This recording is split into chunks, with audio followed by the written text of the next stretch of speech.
السؤال بقى هنا، ايه اللي ممكن يوصلنا للاكتئاب او الانتحار اصلا؟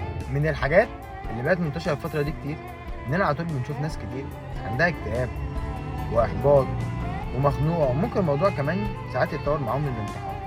معظمهم لما بيوصلوا للمرحله دي بيلجأوا لاشخاص يروحوا لهم عشان يحكوا لهم، على امل ان الاشخاص دي تساعدهم او تهون عليهم.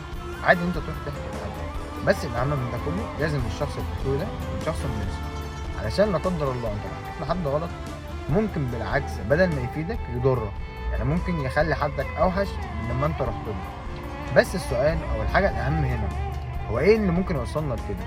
لازم نكون عارفين وفاهمين ان معظم الحاجات دي او معظم المشاكل دي سببها الاول والرئيسي بعدين عن ربنا، وتاني سبب ان احنا ساعات بندي للمشكله حجم اكبر من حجمها ومش بنبص لها كويس، مع اننا لو قربنا من ربنا وبصينا للمشكله بنظره مختلفه وبطريقه تانيه هنلاقي ان معظم المشاكل او الحاجات اللي بتوصلنا للاكتئاب او الخنقه او الانتحار احيانا في بعض الاسباب نظرتنا ليها اختلفت واتحلت.